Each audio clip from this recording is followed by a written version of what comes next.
La nature est partout. Beaucoup de gens la côtoient, certains l'admirent, et certains vivent auprès d'elle sans même s'en rendre compte. J'ai voulu savoir comment les gens côtoient la nature, comment la perçoivent-ils et quelle place leur donnent-ils. Tout d'abord, j'ai voulu m'adresser aux promeneurs, aux pique-niqueurs ou autres amateurs de plein air. Vous vous promenez en lisière de forêt, pourquoi vous promenez-vous de la nature et pas ailleurs ? Parce que la nature c'est formidable et ça fait du bien, on s'aère. Je me promène dans la nature avec mon enfant pour qu'elle ait quelque chose de mieux à voir que les voitures, les usines, le béton, le macadam. Et puis si on est bien, on respire mieux. Parce que je trouve que c'est joli et puis ça fait bien de sortir de la maison. Quand on reste à la maison, c'est énervant. J'aime bien me reposer dans les endroits qui sont calmes, comme celui-là. Que représente la nature pour vous ?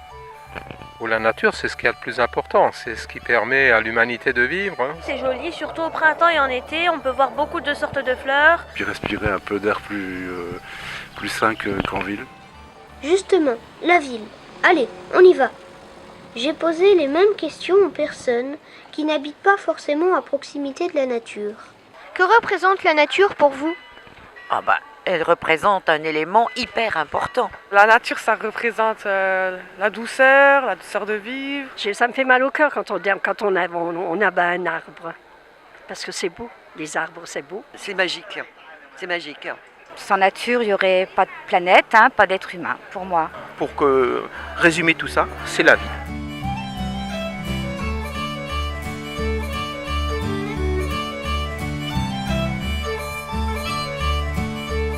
Quelle place donnez-vous aux animaux sauvages ?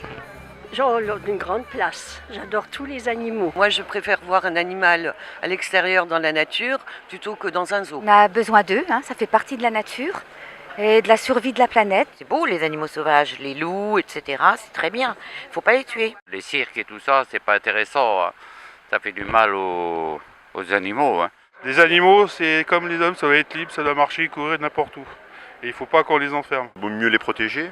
D'accord, les laisser justement dans leurs espaces naturels. Place importante, car sans eux, on ne pourrait pas vivre. Vous l'avez remarqué, les gens aiment la nature. Mais sont-ils prêts à cohabiter avec les animaux sauvages ? Ces animaux dangereux qui fiantent sur les voitures, qui labourent les jardins et qui mangent même les moutons. Pensez-vous qu'une cohabitation avec les animaux sauvages est possible ? Ça, je ne sais pas, parce qu'un animal sauvage, il peut être féroce. C'est sûr que si tu habites en ville et que tu as un sanglier qui arrive dans ton jardin, c'est peut-être pas sympa, mais il y a possibilité. Bien sûr, c'est la symbiose entre l'homme et la nature, sans empiéter bien sûr sur son domaine, mais en essayant d'avoir son propre espace, ce qui fait que l'homme et les animaux peuvent vivre ensemble. Je dirais pourquoi pas, mais je pense qu'il faut être très prudent. Le problème, c'est que l'homme, il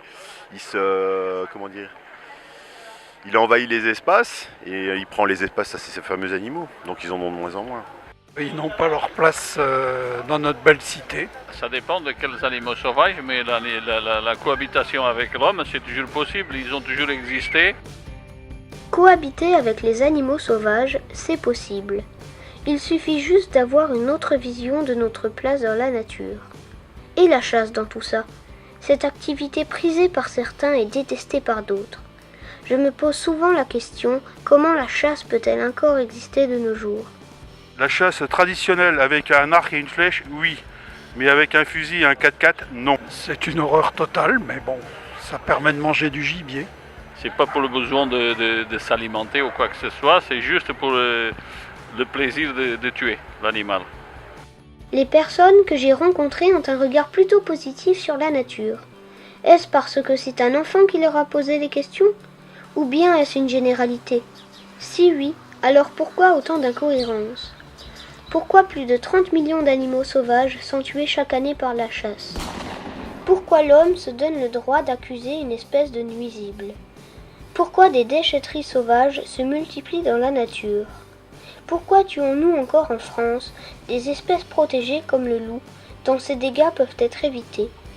Je souhaite pour la nature que tout cela change et que le sauvage reste sauvage.